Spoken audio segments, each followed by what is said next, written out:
mesdames et messieurs, je vous remercie beaucoup de votre présence à ce webinaire qui est dans la continuité du soutien des entreprises adaptées par l'Union nationale des entreprises adaptées. Nous avons souhaité mettre en œuvre plusieurs webinaires. Il y en a déjà eu deux qui concernent essentiellement le plan de soutien que nous avons négocié avec l'État. Donc, je rappelle le fonds d'accompagnement et de transformation des entreprises adaptées dans une version spécifique de sortie de crise. Donc, avec deux axes pour l'essentiel. L'axe 1, que l'on a vu en profondeur et en détail, qui concerne essentiellement un abondement des financiers, des aides compensatoires des conséquences du handicap en fonction des heures travaillées pendant la période de crise, mais aussi et surtout un soutien à la perte d'exploitation au regard des heures qui auraient été chômées ou en arrêt dérogatoire au regard de la particularité des contextes liés aux salariés en situation de handicap des entreprises adaptées qui sont les plus vulnérables et fragilisées par cette crise Covid. Donc aujourd'hui, je remercie beaucoup le cabinet d'avocats mené par Christophe Parier. Bonjour Christophe, qui se présentera et qui a une connaissance très approfondie des entreprises adaptées et surtout du monde du handicap et des personnes en situation de handicap qui l'accompagnent. Nous verrons également un peu plus en profondeur justement ce qui fait la protection de toutes les entreprises qui ont l'obligation d'avoir une responsabilité civile professionnelle et des contrats d'assurance multirisque ou d'autres contrats, pour regarder un petit peu comment on peut agir aussi sur ce levier-là pour essayer de soulager les pertes d'exploitation et les difficultés économiques à travers justement les possibilités de ces contrats-là. Je remercie beaucoup Sébastien Bagré, présent avec nous, qui a bien voulu se rendre disponible pendant cette période estivale pour monter la logistique de l'événement. Également, Céline Fiorina, directrice des opérations de l'Union nationale des entreprises adaptées. J'en profite également pour remercier l'ensemble des chargés de mission qui ont su mobiliser pendant cette période de congé estivale l'ensemble des téléspectateurs et des auditeurs, pour ceux qui ne sont pas en visio, de cette webinaire.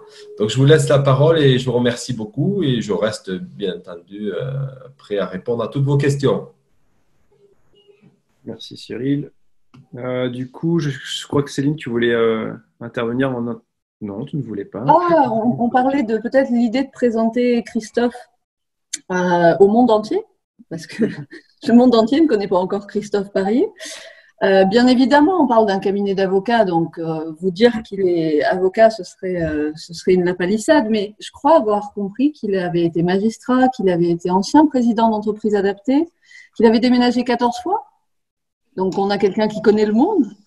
C'est un ancien joueur de rugby aussi. Moi, je trouve ça génial de parler de ton surnom, le sécateur. Hein, voilà, très bien. Une fois qu'on a présenté Christophe comme ça, tout est dit. J'ai envie de le laisser, peut-être Sébastien, se présenter lui-même, nous présenter Simon et leur laisser la main sur l'animation. Ça vous va? Ça va, très bien, très bien. Allez-y. Donc, Sébastien, c'est toi qui interviens ou c'est nous là? On y va? Alors non, tu peux y aller. Et puis si jamais il y a des questions, comme on disait, je vais juste faire une petite, je vais refaire un petit cadre. Ouais, avant de commencer. Donc là, vous n'êtes pas nombreux, mais c'est ce qui était prévu. Enfin, en gros, c'est ce qu'on avait présagé. On va laisser Christophe et Simon faire la présentation du coup sur le thème.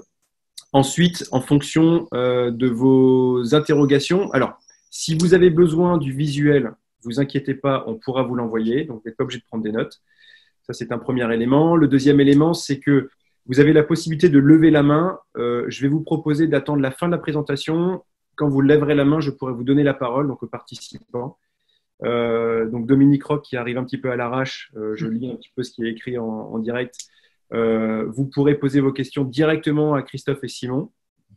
On vous donnera la parole. Donc là, pour l'instant, Alain, tu es le seul à avoir la main levée. Je vais abaisser les mains. Je suis désolé, je le fais de manière un peu autoritaire. N'hésitez pas, en fin de présentation, à lever les mains. Je vous donnerai la parole, comme ça, dans l'ordre de priorité. Voilà, c'est tout pour moi et c'est parti pour vous. Bien, ben bonjour à tous. Au-delà de la présentation de Céline, effectivement, j'ai effectivement été pendant une dizaine d'années président d'une entreprise adaptée, de conseil d'administration d'une entreprise adaptée. J'ai effectivement pas mal bourlingué et je suis donc depuis quelques mois avocat et donc je suis le cabinet d'avocats partenaire et non pas membre du cabinet de mes deux enfants, Clémentine et Simon qui est à côté de nous et à côté de moi. Et pour la bonne et simple raison, c'est que je suis magistrat en même temps qu'être avocat et je ne peux pas, bien évidemment, plaider des dossiers devant les mêmes collègues qui interviennent sur Bordeaux. Et c'est la raison pour laquelle je suis avocat au barreau de Bergerac. Voilà, ça c'est un petit peu le pourquoi, le comment du pourquoi. Pour ce qui concerne les plus anciens, parce que je ne suis certainement l'un des plus âgés qui sont dans le webinaire, j'ai eu le plaisir de jouer avec des grands joueurs comme Estève ou Codorniou à Narbonne. Voilà, donc un peu notre vie, 14 déménagements, dont 3 ans à Tahiti, une année à Madrid, une année à Varsovie. Et voilà, donc j'ai toujours été dans le cadre du handicap puisque j'ai enseigné le droit du handicap au CNAM de Paris. Et j'ai été directeur de la mission handicap et personnes fragilisées d'un grand groupe bancaire dédié au monde des collectivités territoriales. Alors, Simon, quelques mots pour se présenter. Alors, effectivement, donc cabinet familial, cabinet Dia d'avocats qu'on a lancé il y a à peu près 2 ans, qui a vocation à intervenir sur un certain nombre de problématiques, tant pour les entreprises que pour les particuliers.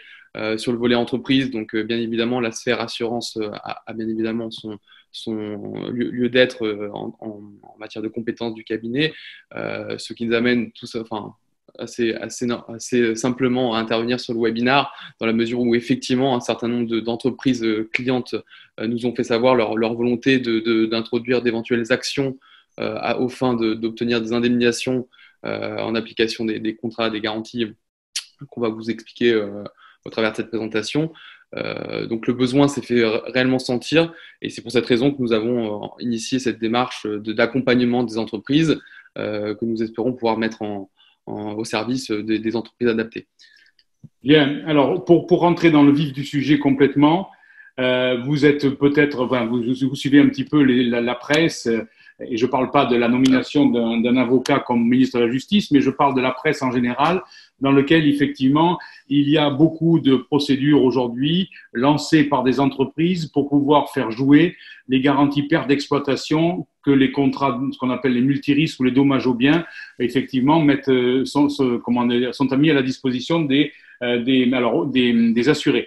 Alors prioritairement, vous l'avez peut-être vu, il y a eu des actions en référé dans le monde de la restauration et dans le monde de l'hôtellerie, récemment dans le monde de l'hôtellerie, puisque la semaine dernière, il y a une compagnie d'assurance qui a été condamnée à payer 400 000 euros de dommages et intérêts à un secteur, enfin un groupe hôtelier, pour pouvoir effectivement être indemnisé tout ou partie des pertes d'exploitation pendant la période du Covid.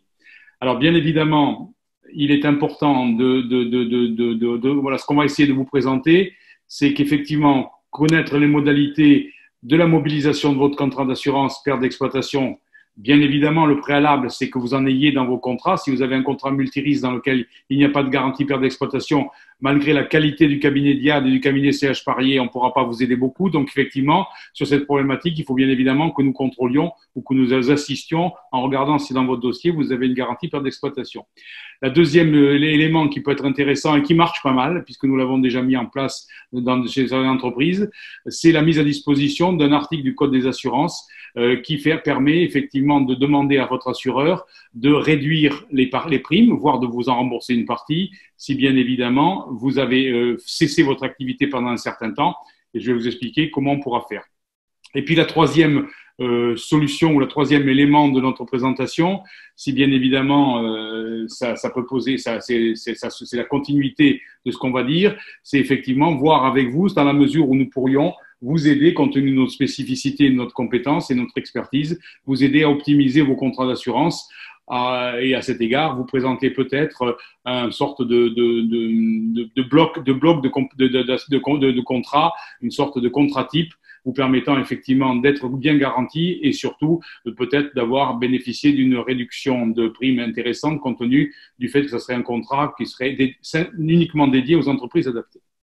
Alors, pour ce qui concerne le premier, effectivement, comme je vous l'ai expliqué, il faut bien évidemment le préalable nécessaire à la possibilité de demander auprès de votre assureur une indemnisation des pertes d'exploitation. C'est bien évidemment le préalable principal, c'est qu'il faut que de votre contrat d'assurance multirisque professionnel ou dommage en général, pour les grandes entreprises, c'est pas forcément des multirisques, mais c'est des garanties dommages. Et bien évidemment, il faut que vous ayez la garantie perte d'exploitation. Alors, il est important de noter, et ça c'est un petit peu du jargon d'assureur mélangé avec un jargon d'avocat, c'est vrai que nous avons, la première chose que nous faisons quand nous faisons une étude des contrats d'assurance, c'est nous regardons comment s'appelle le contrat d'assurance, puisqu'effectivement, aujourd'hui, les contrats qui ont été indemnisés par les assureurs, c'est ce qu'on appelle des garanties tout risque sauf. C'est-à-dire des garanties dans lesquelles, effectivement, tout est garanti, sauf si, bien évidemment, il est mentionné dans les conditions générales et particulières l'exclusion, en l'espèce, l'exclusion de la pandémie. Donc, effectivement, il va falloir aujourd'hui, parce qu'il y a certains contrats d'assurance qui excluent, qui disent clairement, la rédaction est la suivante, la perte d'exploitation est garantie en tout état de cause, sans lien direct avec un dommage direct. Parce que les assureurs, aujourd'hui, expliquent fort justement que la perte d'exploitation ne peut être garantie qu'en complément d'un risque d'un dommage direct, c'est-à-dire un incendie qui brûle votre entreprise, il y a de la perte d'exploitation. Mais aujourd'hui, pas mal de contrats sont mal rédigés. D'ailleurs, c'est ce qui coûte beaucoup d'argent aujourd'hui à AXA, Albingia, Allianz, Covea, c'est qu'effectivement, certains contrats ne sont pas très bien rédigés et l'exclusion n'est pas clairement définie. Donc, de fait, il est clair que l'importance de notre travail, si vous nous le confiez, c'est effectivement de voir si les pertes d'exploitation liées à des pandémies ou des maladies contagieuses sont garanties. Puisqu'effectivement, on s'aperçoit que pour ce qui concerne le premier dossier, à savoir le dossier Manigold contre AXA, le restaurateur, lui, a bénéficié de la garantie pour la bonne et simple raison, c'est qu'effectivement, on a considéré que dans un restaurant, une épidémie, ça peut être considéré aussi comme un motif pour pouvoir faire jouer les garanties perte d'exploitation. Et aujourd'hui, on s'aperçoit que la jurisprudence actuelle, alors pour l'instant, c'est ce qu'on appelle une jurisprudence d'urgence, une jurisprudence en référé, elle est assez favorable aux assurés. Je vous dis, Albingia vient d'être condamné hier ou avant-hier à 400 000 € de dommages et intérêts pour un groupe hôteliers. Et nous, de façon générale, au cabinet, que ce soit au cabinet Diade ou au mien à titre personnel, on travaille effectivement avec pas mal d'assurés pour pouvoir les aider à monter un recours contre leurs assureurs. Bien évidemment, on passe par la phase amiable, après la phase négociation, avant d'entamer éventuellement une phase contentieuse. Donc effectivement, ce qui est important aussi, c'est que pour pouvoir faire jouer la garantie perte d'exploitation, et ça c'est seulement l'analyse du contrat qui permettra de le dire, c'est effectivement de voir si est-ce que l'exclusion, si tant est qu'il y en ait une dans votre contrat, est-ce qu'elle a été portée à votre connaissance? C'est important puisque en matière de droit de la consommation, vous avez l'obligation que l'exclusion soit formellement exprimée et surtout qu'elle ait été portée à votre connaissance.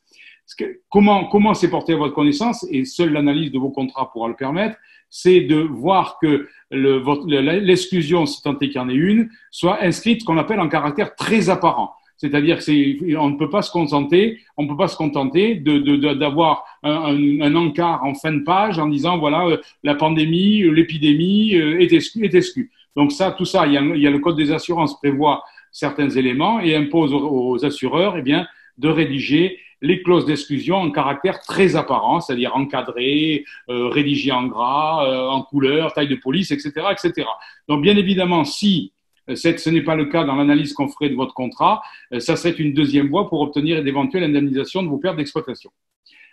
Troisième cas de figure, c'est il faut bien évidemment que la clause d'exclusion, et ça c'est à la charge des tribunaux, mais la clause d'exclusion, la rédaction de la clause d'exclusion soit écrite de façon très claire. Il ne peut pas y avoir d'ambiguïté, c'est-à-dire que si vous, en tant qu'assuré, qui n'êtes pas un professionnel de l'assurance, qui lisez votre contrat, il faut que vous ayez vraiment compris que la pandémie ou l'épidémie est exclue.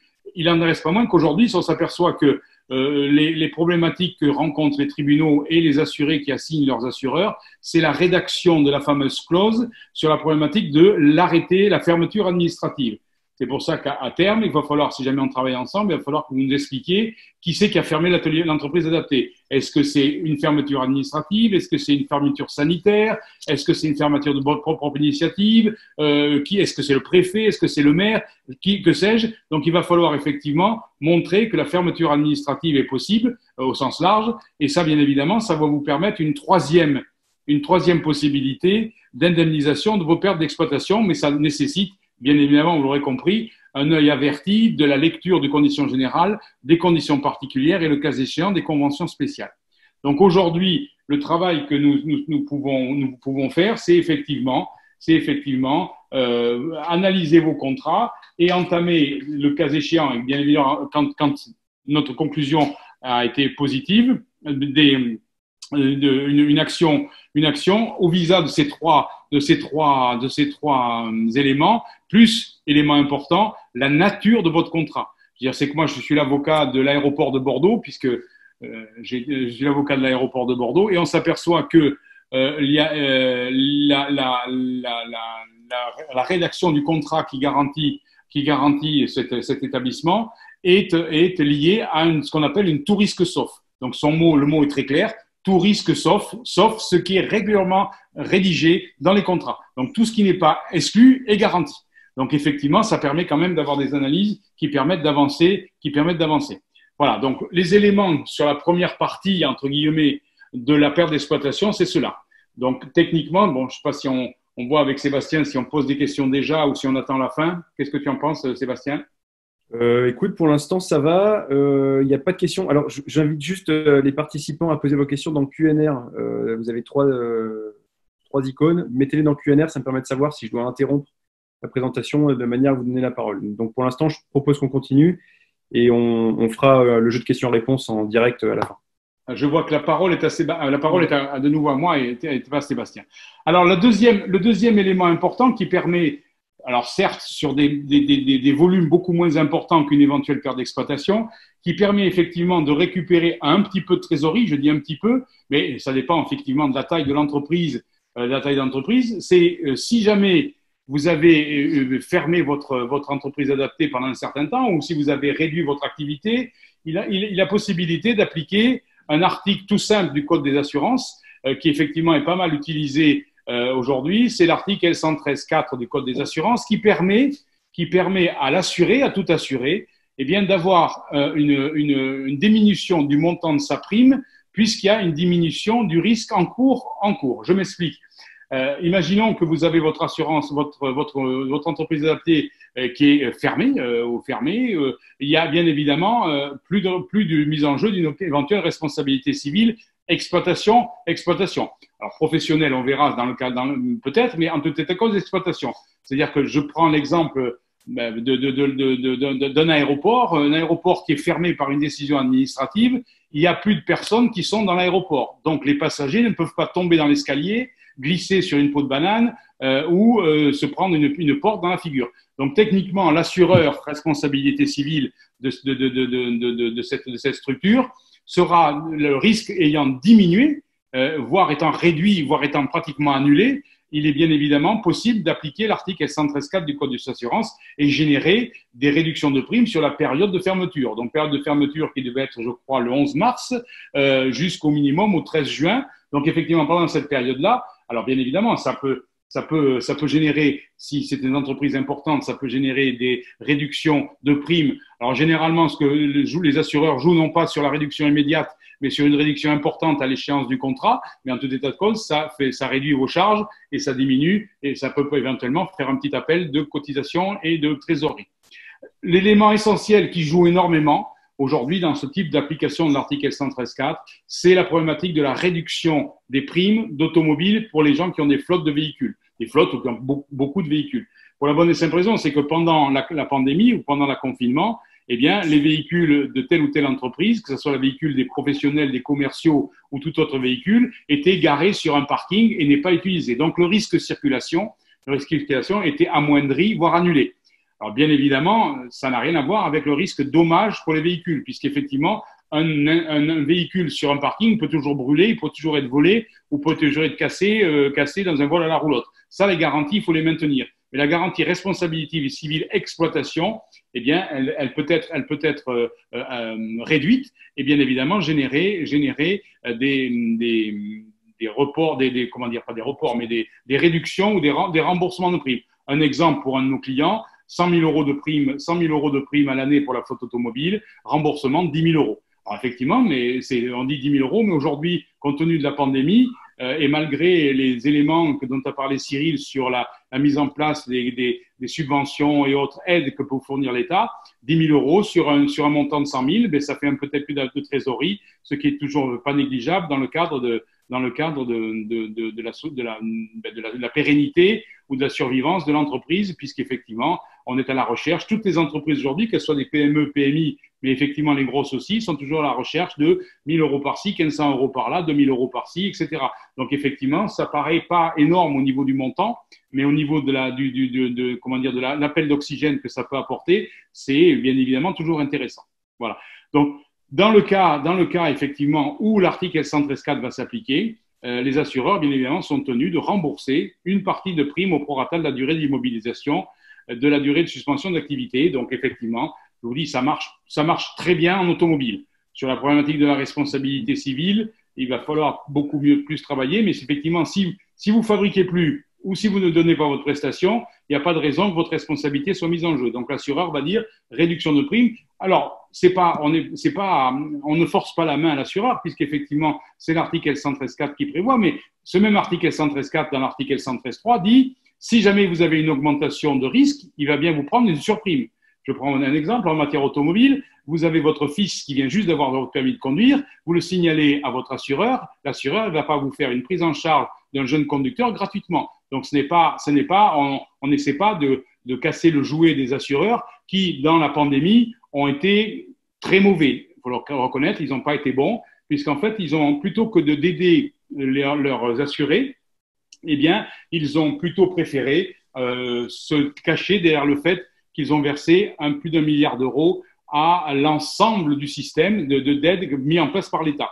Alors, c'est vrai, on va me dire, oui, mais il y a des assureurs qui… Alors, effectivement, la Maïf a fait un coup de pub phénoménal en remboursant 50 euros à chaque assuré automobile, au motif que la sinistralité avait baissé. Je ne sais pas comment le président directeur général de la Maïf peut savoir le 15 mars ou le 20 juin ou le 15 mai que la sinistralité sur la période a baissé. Et en plus, on s'aperçoit qu'à la reprise d'activité des automobilistes, le risque a augmenté. Il aurait donné ses 500 euros ou ses 50 euros à la fin de l'échéance, en décembre. Il aurait pu au moins valider la baisse de sinistralité. Voilà un petit peu ce qu'on voulait vous présenter. Et donc, pour pouvoir vérifier l'applicabilité à la fois de votre garantie perte d'exploitation et voir comment on peut vous aider sur la demande au visa de l'article 113.4, eh bien, il va falloir qu'on essaie de voir vos contrats. Alors, à la demande de Céline, de Cyril, eh bien, on a aussi avancé sur voir comment on peut, à l'issue de cet audit parcellaire sur vos contrats d'assurance dommage, perte d'exploitation et les autres, il est clair que nous avons effectivement déjà commencé à travailler sur la mise en place d'une sorte de package propre aux assureurs, aux membres de l'UNEA. Mais pour ce faire, bien évidemment, ça va nécessiter, bien sûr les participants, les membres de l'UNEA et en priorité les participants à ce webinaire, effectivement, il y a peut-être matière à négocier des garanties complémentaires. Alors, pour ceux qui n'en ont pas, peut-être la garantie perte d'exploitation, sachant que l'État a fait un groupe de travail pour expliquer que vraisemblablement les pandémies et autres épidémies seraient l'objet d'une garantie complémentaire, un peu comme les catastrophes naturelles. Ça permettra aussi de voir s'il n'y a pas des suppressions de contrats gadgets, suppression ou mise en place de franchises dans la mesure où vous n'avez pas beaucoup de sinistres et effectivement permettre d'économiser en mettant une franchise plus ou moins importante, en tout cas étudiée à votre contrat, et puis effectivement bénéficier quelque part d'un contrat groupe mis en place spécifiquement pour l'UNEA avec un grand opérateur du marché. Voilà. Donc on souhaite, compte tenu, disons, de la connaissance que nous avons de la problématique des entreprises adaptées et en général du handicap, puisqu'effectivement, nous assurons aussi quelquefois, nous avons comme clients certaines sociétés ou associations garantissant, enfin s'occupant des handicapés, des personnes en situation de handicap, pardon, et effectivement voir comment on peut appliquer cette technicité, cette expertise, cette expérience à un secteur que j'ai pratiqué avec bonheur pendant un certain nombre d'années et que j'ai quitté parce que j'avais d'autres obligations, Voilà. Donc ce qui fait, c'est qu'aujourd'hui, je vais laisser la parole à Simon pour la conclusion. Oui, donc effectivement, peut-être un point à rajouter sur le pourquoi de l'audit. Finalement, on est arrivé du constat que dans la mesure où l'étude des clauses d'exclusion, l'étude de la sinistralité, etc., de la réduction du risque, nous obligeait forcément à analyser vos contrats d'assurance de manière générale. C'était peut-être également l'occasion, cette crise soit l'occasion d'aller un petit peu plus loin et de vous proposer quelque chose pour optimiser aussi vos garanties, vos contrats actuels, etc. C'est pour cette raison qu'on a eu cette démarche qui s'inscrit finalement un peu dans cette nécessité pour chaque entreprise d'avoir une gestion en termes assurantiels un petit peu plus efficace, notamment du fait des conséquences qu'a eu la crise sur votre activité. Donc, bien évidemment, nous sommes à votre disposition pour vous assister, que ce soit pour la phase d'analyse des clauses d'exclusion, voir si effectivement vous tombez dans un des cas qui peut éventuellement permettre d'obtenir une indemnisation au titre de la perte d'exploitation. Mais bien évidemment, nous sommes de manière générale à votre disposition pour la réalisation d'audits en matière d'assurance. Et à cet égard, nous avons mis un certain nombre de choses en place. C'est une organisation spécifiquement dédiée aux entreprises adaptées, avec une équipe dédiée. Bien évidemment, cette connaissance du monde de l'entreprise adaptée nous permet d'avoir vraiment en tête les principaux points ou difficultés que peuvent se poser les opérationnels de ces structures. Donc, c'est aussi pour cette raison que cette offre d'audit nous paraît assez intéressante pour l'entreprise adaptée en elle-même.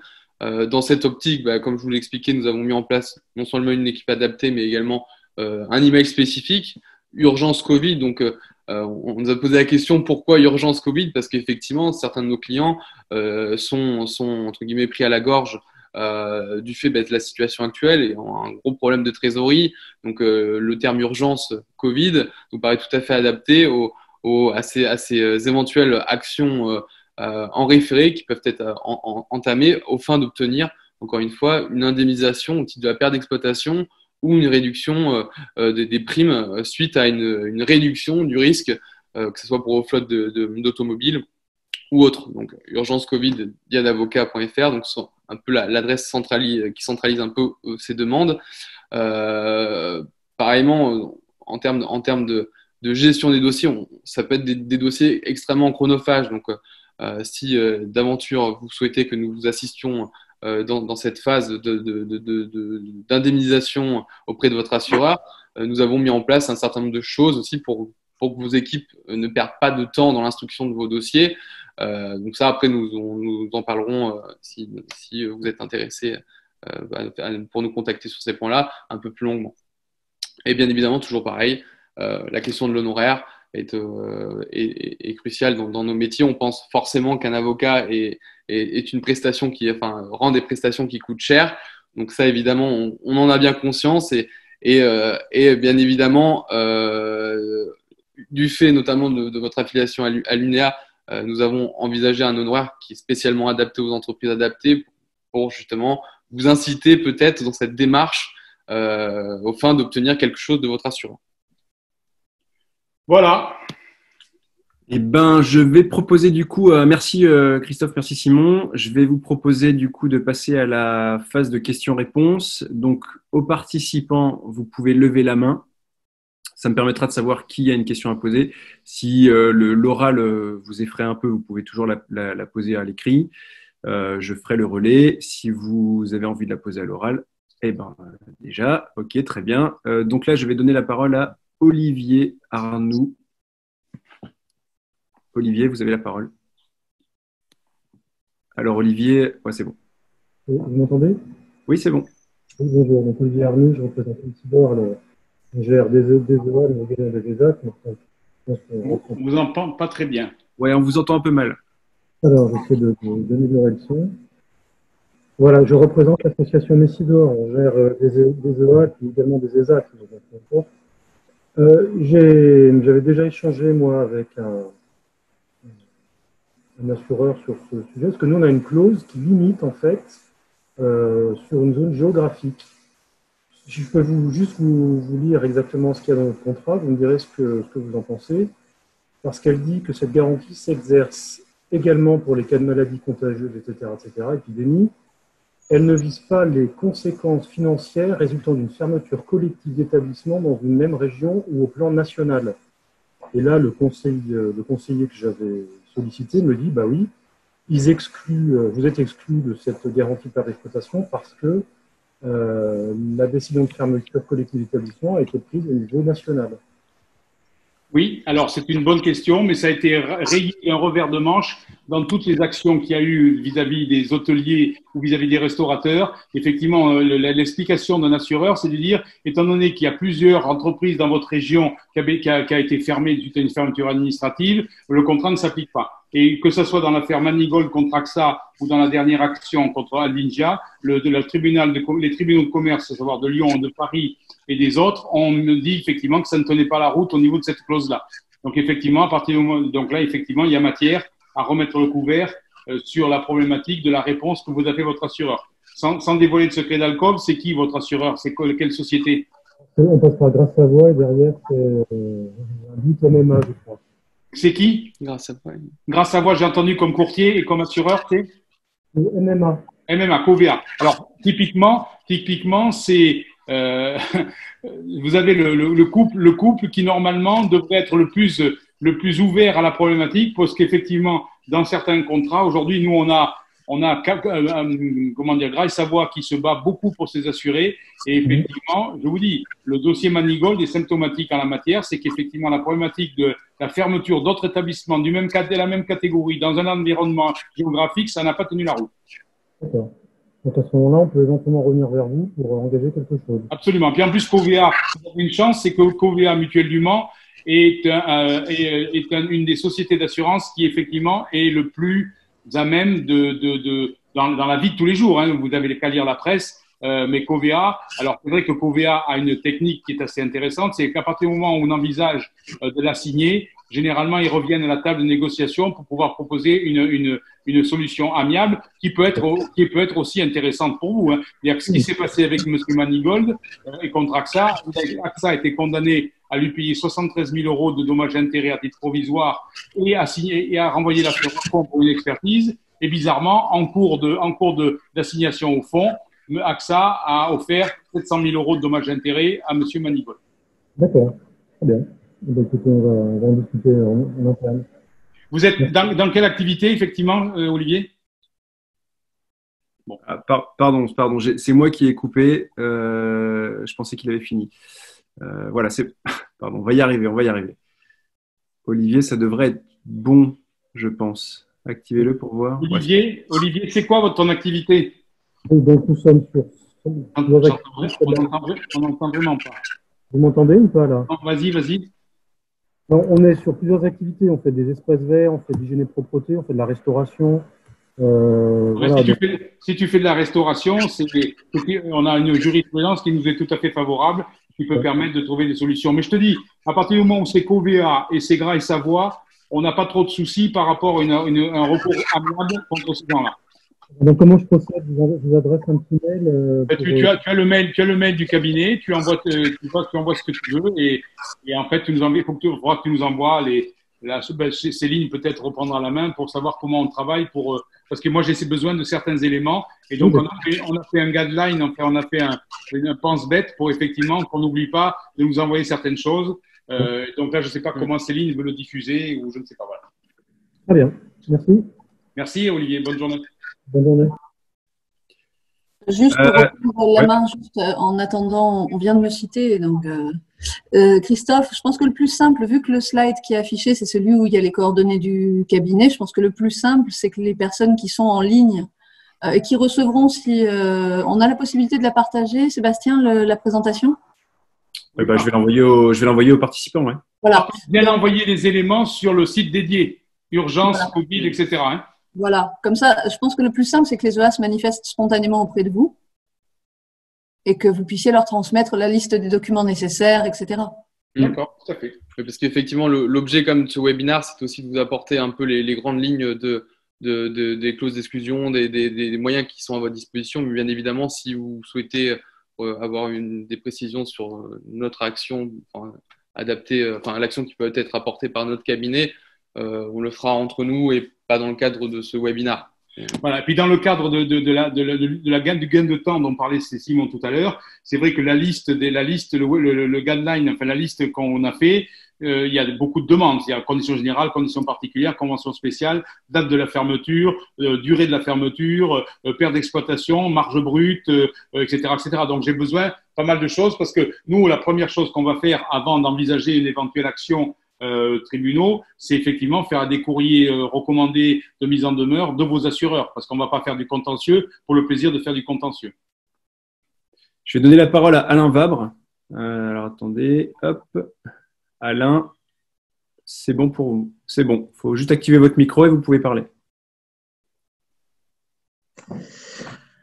Voilà, nous on a la garantie perte d'exploitation, mais je ne sais pas s'il y a les exclusions, il y en a très peu, et bon, il n'y a rien qui parle de maladies ou de choses comme ça. Mais pour la fermeture administrative, on n'en a pas eu réellement. On a fermé parce qu'on a été confiné et on n'a pas eu le choix, quoi. Je veux dire, voilà. Oui, vous avez raison, mais ce que je veux dire, c'est que techniquement, il y a beaucoup d'entreprises. Alors, je vous parlais tout à l'heure de l'aéroport de Bordeaux. L'aéroport de Bordeaux n'a pas bénéficié d'une fermeture administrative au sens strict du terme, mais étant donné qu'il y a plus d'avions, plus de passagers et pas besoin d'aéroport, donc là, le conseil d'administration de l'aéroport de Bordeaux, qui n'est pas un conseil d'administration mais un conseil de surveillance, a décidé la fermeture la fermeture de l'aéroport. Donc, à partir du moment où la fermeture de l'aéroport, elle est liée à une problématique d'application de la pandémie, il y a pas d'état d'âme. Hein. Donc là, on fera le nécessaire auprès de vos assureurs pour leur expliquer comment ça se passe. Il n'y a pas besoin forcément de fermeture administrative. Mais étant donné, par exemple, que je ne sais pas comment ça s'est passé, mais est-ce que vous avez mis vos collaborateurs au chômage partiel? Donc, chômage partiel égale l'arrêt d'activité. Non, on va, vous inquiétez pas, là, on va remonter vers votre assureur pour bon, moi, le vrai premier travail qu'on va faire, c'est est-ce que vous avez une tout risque sauf? Est-ce que vous avez la perte d'exploitation de garantie? Et est-ce que la pandémie, épidémie, etc. est exclue? Si tout ça, on n'a pas ces éléments-là, l'assureur va être en difficulté d'expliquer que oui, mais il n'y a pas de fermeture administrative. Oui, bien sûr, il n'y a pas de fermeture administrative, mais la garantie, l'exclusion pandémie n'est pas marquée. Alors après, pour les restaurateurs, ils ont essayé de tourner autour du pot en disant, au même titre que l'intoxication alimentaire peut permettre une fermeture de leur restaurant, on s'aperçoit que la pandémie qui n'est pas exclue, effectivement, est garantie de plein droit. Donc là, après, on va avoir une sorte d'échange avec votre assureur. Je vous dis, le but, c'est la procédure, c'est clair, c'est un échange avec votre assureur, une réponse positive ou négative et ouverture vraisemblablement de négociations amiables pour éviter d'aller au tribunal. Ça, je pense, c'est la bonne solution. Dans le cadre du cabinet, on a un médiateur. Donc, le médiateur, lui aussi, peut être à même d'avancer et de dire, voilà, on ne va pas forcément aller au tribunal. Comme je dis souvent, il faut montrer ses canons pour ne pas avoir à s'en servir. D'accord. Mais ce que je voulais savoir aussi, c'est il faut faire la démarche. On n'a pas fait encore, on n'a pas contacté l'assurance pour la perte d'exploitation encore. Donc on s'est pas mis en relation avec eux. Donc après lancer une procédure comme ça, est-ce que c'est pas... Non, mais je veux dire techniquement. Alors ça, techniquement, le principe que nous utilisons pour travailler sur ce genre de dossier, c'est que nous, en tant qu'avocat, on envoie un courrier à l'assureur pour le compte de notre client. Et alors, d'accord. Donc, le client, on dit voilà, notre client, la société Untel, l'entreprise adaptée Untel, monsieur Untel, etc., nous a sollicité. Merci de nous expliquer comment ça marche. Enfin, globalement, voilà les éléments du dossier. Expliquez-moi quelle est votre position par rapport à la garantie ou non garantie. Et après, bien évidemment, nous ne travaillons que sur ordre de nos clients. Bien évidemment, si vous dites, bon, ouais, mais bon, je vais pas m'embêter avec mon assureur, etc. Nous, on va juste vous assister. Mais la fin programmée, et on le voit aujourd'hui dans la presse et dans ce qui se passe dans les tribunaux, la fin programmée, c'est effectivement d'aller au tribunal pour se faire rembourser. Parce qu'à un moment donné, si jamais l'assureur dit non et que les éléments qui nous opposent ne sont pas considérés comme valables à nos yeux, bien évidemment, on vous proposera d'aller au tribunal, soit en référé, soit au fond, quoi. Parce qu'à un moment donné, ça peut faire quand même, ça peut faire quelques sous quand même. Faut pas oui, bien sûr. C'est pas négligeable, je pense. Je vous remercie. C'est quoi votre activité, Alain? Reprographie et création de site internet. Donc c'est pas un truc indispensable, quoi. Je veux dire, c'est pour ça. Oui, mais c'est pas le problème de l'indispensable ou pas. Si vous travaillez plus et que vous rentrez plus d'argent, ça s'appelle Voilà, de l'exploitation. D'accord, oui, bien sûr. Et tout est indispensable, Alain. Je crois qu'il n'y a pas d'activité ou de sous-activité. Non, mais je veux dire par rapport à la pandémie, au commerce, voilà, je veux dire qui faisait de la nourriture, voilà, bon. La reprographie, c'est très important. Oui, pour les impôts, par exemple. Pas forcément que pour les impôts, mais par exemple, là, nous avons engagé une procédure dans un autre domaine. On a assigné 28 personnes, 28 sociétés. On a flingué la forêt de Fontainebleau en papier, quoi. Ah oui, ben ça j'imagine. Bon, eh ben merci pour toutes ces explications. Bonne journée. Merci Alain. Alors il y a une question écrite de Sofiane qui demande: est-il possible de demander des franchises de loyer pour la période du confinement et des remises sur les assurances des locaux? Alors, on sort un peu du sujet. Il existe certains éléments dans matière entreprise, pas en matière de particulier, de solutions. Soit l'annulation pure et dure avec votre bailleur, de l'annulation de tout ou partie de votre loyer pendant la durée de la pandémie, pendant la durée du confinement. Donc, globalement, ou d'une façon générale, il existe un texte qui a été produit par le gouvernement permettant effectivement, non pas de forcer la main, mais d'expliquer aux bailleurs qu'ils doivent participer aussi à l'effort économique. Aujourd'hui, la majorité des gens, les bailleurs proposent 3 mois d'annulation de loyer, ou dans le pire des cas, 50% des 3 mois d'abandon de loyer. Donc effectivement, ça existe. Là, ça existe aussi par rapport, mais là, il faudra faire une étude un peu plus poussée, par rapport au département ou à la région dans laquelle vous habitez, où vous êtes votre entreprise. Effectivement, il y a certaines régions qui effectivement ont proposé aux bailleurs, en leur forçant la main, d'annuler tout ou partie de 3 mois de loyer. Ça existe. La majorité des bailleurs, si c'est un bailleur privé, dit je veux bien décaler votre loyer, et ce décalage peut permettre au bailleur, au locataire, de rembourser, d'étaler le remboursement sur une certaine période. Alors c'est pas l'annulation, mais ça permet quand même d'avoir un petit peu de souffle. C'est-à-dire qu'effectivement, si vous avez un loyer important, le bailleur peut vous dire je vous propose 50% d'abattement, ça c'est possible. Je vous propose 100% sur les 3 mois. Là, il faudra voir chaque région et chaque département comment ça se passe. Mais effectivement, il y a une ordonnance du tribunal qui pousse les bailleurs à faire ça. Et la troisième solution, c'est effectivement le décalage de remboursement, un peu comme le décalage de remboursement de l'URSSAF. C'est un petit peu la même chose. Donc, effectivement, par rapport à l'assureur dont vous parlez, puisque vous avez posé la question, l'assureur, si vous expliquez, c'est L113.4. C'est pas le décalage, c'est carrément la remboursement d'une prime pour risque non garanti, non couvert. Donc, effectivement, là, c'est un autre débat. Un assureur va pas vous faire… parce que le problème, c'est que je ne sais pas la taille des entreprises ou des entreprises, mais bon, il y a des entreprises qui ont énormément de salariés, qui ont énormément de sites. Ça peut générer quelques trésoreries, mais d'une façon générale, c'est pas une entreprise adaptée qui a 20 salariés.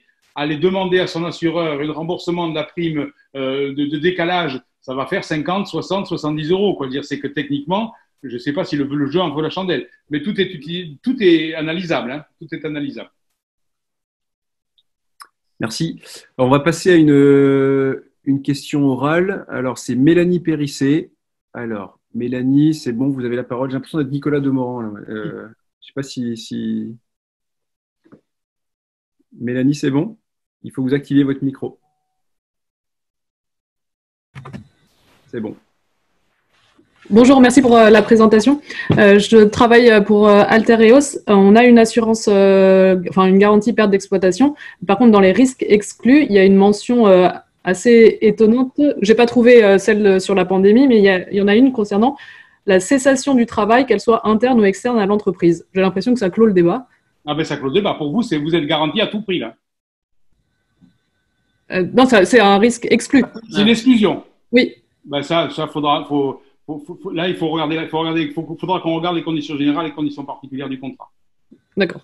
Donc, parce que ça veut dire, pour une simple raison, je l'explique. Si vous avez une garantie perte d'exploitation qui, par cette clause-là, est vidée de son sens. Donc, je ne vois pas l'intérêt d'avoir une garantie perte d'exploitation. D'accord. Si vous excluez, si la garantie perte d'exploitation vous fait payer une prime pour la garantie d'une perte d'exploitation et que c'est lié, et qu'on vous l'excuse s'il y a arrêt d'activité, je ne vois pas à quoi sert la garantie perte d'exploitation. Dans tout état de cause, le deuxième effet qui se coule, c'est qu'il peut y avoir dans les garanties perte d'exploitation la garantie pure de la perte d'exploitation, mais c'est important aussi la garantie, ce qu'on appelle les frais supplémentaires. Et donc, si on n'arrive pas à avoir de la perte d'exploitation, on peut avoir des garanties de frais supplémentaires. Par exemple, vous avez engagé des frais pour pouvoir continuer quand même à travailler, etc. Donc, ça s'appelle les frais supplémentaires. Donc là, la seule possibilité, c'est voir d'analyser le contrat. Là, je ne peux pas, je comprends ce que vous dites, mais je n'ai pas le moyen de vous répondre en live sur la garantie, l'effectivité de la garantie ou de l'exclusion. D'accord, merci. Merci beaucoup. Vous êtes dans quel secteur et dans quel secteur? Dématérialisation de documents et centre d'appel. D'accord, parfait. Merci. Donc une des entreprises adaptées avec laquelle on travaille en groupement momentané. D'accord. Ah oui, ce que tu nous as expliqué tout à l'heure. Je les croise ce matin, ça me fait un plaisir immense. Je suis ravie de vous retrouver là. D'accord. Une question de Olivier. En activant une action contre notre assurance, n'a-t-on pas un risque de se faire résilier à l'échéance annuelle du contrat? Oui, eh c'est peut-être pas la mauvaise solution dans le cadre de l'audit pour le renouvellement des contrats avec des meilleures garanties. Voilà, c'est une réponse simple et directe. C'est clair, c'est clair. Mais je vous avouerai que aujourd'hui, les assureurs, dans la situation aussi où ils sont, parce qu'effectivement, ça leur coûte un peu d'argent, pour pas dire beaucoup, ils ont plutôt tendance à essayer de garder leurs assurés que l'inverse. Hein. On est bien d'accord. Il n'y a plus de questions là pour l'instant, ni orales ni écrites. Je vais faire Donc, j'invite les uns les autres, si vous avez des questions, à ne pas hésiter. Vous pouvez aussi poser vos questions de manière anonyme en cochant la petite coche anonyme, si jamais c'est un truc que vous ne voulez pas partager. Et s'il n'y a plus de questions, je vais vous inviter à conclure les uns les autres. Peut-être que Cyril a un mot à dire. On a une question.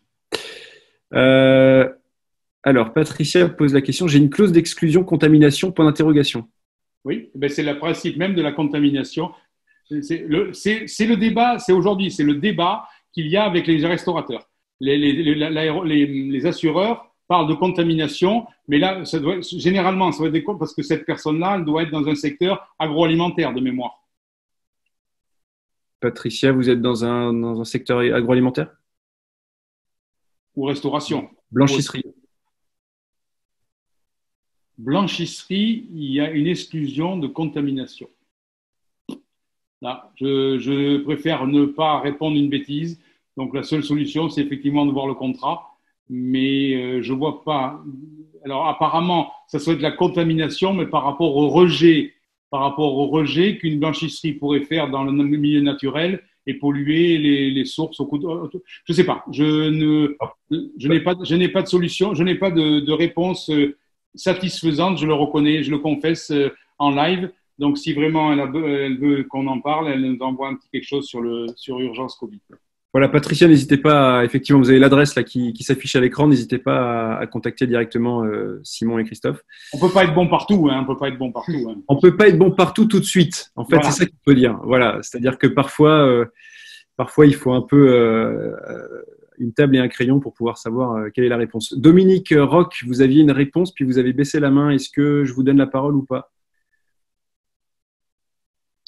Alors, je vais vous ouvrir le micro parce que vous l'avez. Je vais vous ouvrir le micro. Hop. Là, vous m'entendez? C'est bon. Oui, on vous entend avec votre ouais. accent, avec votre accent. On ne se moque pas. Non, non, mais je ne me moque pas, je le félicite. Vous êtes d'où? De Lille? Saint-Afrique, dans l'Aveyron. Ah, dans l'Aveyron. Parfait, très bien. Alors, j'ai suivi ça de loin parce que je n'ai pas tout suivi de façon hyper précise pour le moment. J'ai vu passer que les aides postes qui n'avaient pas été distribuées pendant le Covid seraient possiblement redispatchées sur 3 parties, avec un volet perte d'exploitation, un volet tout ce qui est lié aux surcoûts engendrés par le télétravail, etc. Et un 3e volet sur redéploiement, choses comme ça. Donc, peut-être on corrigera si je me manque, mais il y a quand même un volet 2 qui était dit perte d'exploitation. Est-ce que ça viendrait ou ça viendra se percuter avec une éventuelle action envers une assurance? Alors là, je vous dis non. Par contre, je laisse la parole à Cyril sur la parce qu'on n'est pas dans le même monde. Là, c'est pas la même. On n'est pas dans le même programme. Vas-y, Cyril. Bon, bonjour. Alors, c'est 2 choses différentes. Christophe Parier nous accompagne là sur réellement les contrats d'assurance et les éventuels contentieux et médiation qu'il pourra y avoir avec ses partenaires d'assurance dans le cadre de l'exploitation développement économique. Ce qu'on a engagé comme négociation avec l'État depuis fin mars 2020, c'était de trouver un mécanisme qui permettait d'apporter du soutien aux entreprises adaptées. Pourquoi? Tout simplement parce que les entreprises adaptées ont été sur la ligne de front à vivre un impact sanitaire plus fort, parce que nous avions des salariés en situation de handicap, fragiles pour la plupart, et nous avions émis 3 grands axes de priorisation au regard de la période des entreprises, pour les entreprises adaptées. 1, la protection de nos salariés, c'était très important. Nous avions plus d'un tiers des entreprises adaptées françaises qui étaient à l'arrêt total. Et progressivement, et on l'a vu parce qu'on avait mis en œuvre une web-série qui a permis à l'ensemble de nos concitoyens de la France de constater que les entreprises adaptées, finalement, elles faisaient preuve d'agilité et étaient capables de se transformer pendant cette période pour mettre en œuvre des activités et des productions en lien avec l'urgence sanitaire, comme les masques, comme les visières et beaucoup d'autres choses. Nous avons montré l'importance des entreprises adaptées. Donc, vis-à-vis de ça, nous avons tenté d'être très créatifs avec l'État et de dire, sur le budget qui est non consommé pendant la période, c'est-à-dire des déclarations des aides compensatoires liées aux conséquences du handicap de nos salariés, puisqu'elles ont été soit transférées dans des arrêts dérogatoires pour des critères de vulnérabilité, ou bien de garde d'enfants, ou bien encore du chômage partiel, nous avons proposé d'utiliser cet argent-là, donc un budget constant qui est prévu par la loi de finances, comme étant la possibilité de venir en soutien des entreprises adaptées pour conserver le cap. C'est-à-dire ce cap vers l'entreprise inclusive qu'on a signé le 12 juillet 2018, qui, en contrepartie d'augmentation des contingents des aides compensatoires des conséquences du handicap, nous allions créer plus de 40 000 mises à l'emploi d'ici fin 2022. Et donc, 2 axes dans ce plan.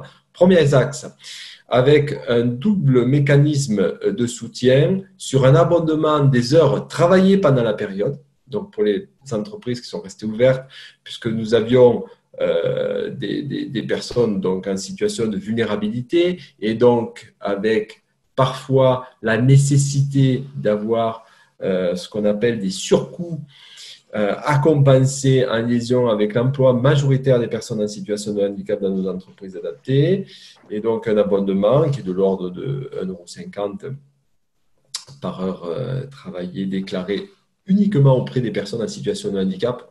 J'y suis très attaché parce que c'est lié au surcoût, à la compensation des surcoûts.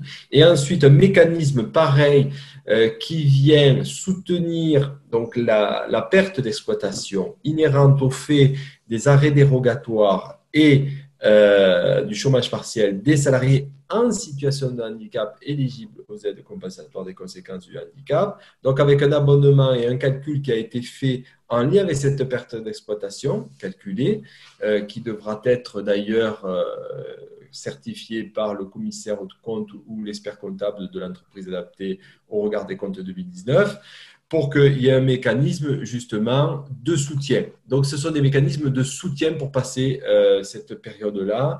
Effectivement, c'est une transformation. Et je trouve le deal extrêmement créatif, à budget constant, donc il ne coûte pas plus cher pour l'État et qui permet justement de garder ce cap. Ensuite, il y a un axe 2 à ce plan de soutien qui est en cours de finalisation des arbitrages sur, on va dire, le niveau de périmètre et le niveau d'intervention. Ça sera des soutiens aux investissements, à la relance économique et on devrait avoir cette visibilité qui sera, à mon sens, une refonte de la fiche numéro 6 des GFP qui concerne justement le fameux FATEA, Fonds d'accompagnement et de transformation des entreprises adaptées. Et ce que j'ai dit la dernière fois lors des 2 derniers webinaires sur ce sujet-là, je le redis ici, très très important, s'il y a des investissements à faire, faites-les dès maintenant. Donc, c'est-à-dire commencer à travailler sur tous les investissements majeurs qui pourront être faits dès cette année parce que j'ai des craintes et je vous les partage, même si je suis de nature très optimiste. Mais là, pour le coup, j'ai quand même de sévères craintes que l'année prochaine soit une année un peu difficile sur le FATEA et les investissements de soutien. Je pense que sur les aides compensatoires aux conséquences du handicap, ça ira très bien. Nous arriverons à mobiliser l'ensemble des élus et des parlements pour continuer la trajectoire et poursuivre donc cet effort des contingents nationaux et des entreprises adaptées, à la fois sur ce qu'on appelle la dimension socle, mais aussi des expérimentations. Ça, j'y suis résolument persuadé. Par contre, concernant le fonds d'accompagnement à transformation des entreprises adaptées, je suis beaucoup plus pessimiste sur une poursuite de celui-ci. Et donc, il faut bien analyser la situation et tenter de faire le maximum d'investissement maintenant. Donc, ce qui est en train de s'opérer là actuellement, c'est une finalisation des arbitrages. Les fichiers Excel vous seront transmis par vos directs d'ici quelques semaines, qui vous permettront de renseigner donc, les heures travaillées pendant la période Covid, qui ont été dites lors des 2 précédents webinaires. Je vais vous donner un lien dans le chat là, qui va vous permettre de revoir ces webinaires et un autre fichier Excel sur ce qu'on appelle la perte d'exploitation et ses abonnements d'heures. Vous les ferez ensuite certifier par votre expert comptable. Vous les transmettrez à la directe qui opérera un transfert des fonds. Et pour la deuxième partie, donc le soutien à l'investissement et à la relance économique, à la formation et au conseil, celui-ci devrait s'opérer aux alentours de mi-septembre de cette année. J'espère avoir été assez clair. Complet. Juste, ouais, si j'ai bien compris, la partie donc liée à l'État sera faite de façon presque automatique à chaque entreprise par le fichier que tu as dit et qui sera abondé sous forme d'abonnement en fonction des déclarations. Voilà. Il n'y aura pas quelque chose de particulier à monter. Il n'y aura pas un dossier particulier à monter. On est presque un peu dans quelque chose d'automatique à renseigner. Voilà, c'est ça, c'est ça. On a voulu faire quelque chose de simple et très créatif. Et l'idée a été faire de lance. Et d'ailleurs, je remercie encore Sébastien Citerne pour avoir œuvré avec lui et KPMG. Donc, ce sera un fichier Excel qui va venir faire les calculs. Il faudra quand même remplir les heures ASP déclarées pendant la période, bien sûr, et le tampon de l'expert comptable ou du commissaire aux comptes. Ça, c'est important parce que les tampons, ce n'est pas possible. Oui, il faudra peut-être transmettre les bordereaux en annexe, les bordereaux ASP et les bordereaux ASP chômage partiel et les bordereaux ASP des aides compensatoires, des aides de poste. Voilà. D'accord. C'est tout. Ça sera très simple et très rapide. Ce qu'on veut, c'est que l'argent soit transféré au plus vite pour soutenir les entreprises adaptées, donc dès le mois d'août. Normalement, c'est ce qui est planifié avec l'ASP et la DGFP. Ok. Je vais vous proposer de conclure sur ces éléments. Peut-être un mot de conclusion, Christophe, Simon et Céline. Et puis Honneur aux dames. Non, mais j'allais dire, je peux rien ajouter de très utile. C'est à vous de clôturer, Christophe. Vraiment, on vous laisse la main. Ben, la clôture est toute simple. Après l'intervention de Cyril, qui m'a sorti un petit peu, qui m'a permis de répondre par ailleurs à la question. Donc, Cyril va vite et rapidement. Nous, on espère aussi aller aussi vite et rapidement. Je veux pas qu'on oppose la lenteur de la justice ou du droit à la rapidité d'intervention de l'UNEA par le biais de Cyril et de ses équipes. Voilà, nous, on est à votre disposition. N'hésitez pas à utiliser la boîte mail spécifique et les téléphones qui sont mentionnés dans la fin de la présentation. Voilà, on est à votre disposition et nous avons plaisir, parce que c'est le cas, à remettre la main, le bras et la totalité du corps dans les entreprises adaptées que j'ai quittées il y a un certain nombre d'années. Et en fait, on remercie tout le monde, notamment Cyril, Céline, Sébastien voilà, de la totalité, d'avoir permis de communiquer sur notre métier que nous faisons avec humanisme le plus possible. Voilà. Eh ben, merci Simon, merci Christophe, merci Céline, merci Cyril aussi. Voilà, une équipe à votre service et une équipe enrichie avec donc du coup le cabinet d'IAD, comme quoi les entreprises adaptées, ce n'est pas qu'un passage dans la vie, c'est une grande famille. Quand on y va une fois, on y reste pour longtemps. Absolument, c'est exactement ça. Voilà. Bonne fin de journée et puis bonnes vacances à toi Cyril. Pas de folie dans les montagnes, voilà. Merci. Et juste rappeler en guise de conclusion que l'UNEA est au service de ses adhérents, au service des entreprises adaptées et se tente d'être très, très utile dans cette période pour simplifier la vie des entreprises adaptées, les accompagner à croître leur puissance d'être. Merci beaucoup. À très bientôt. Au revoir. Au revoir.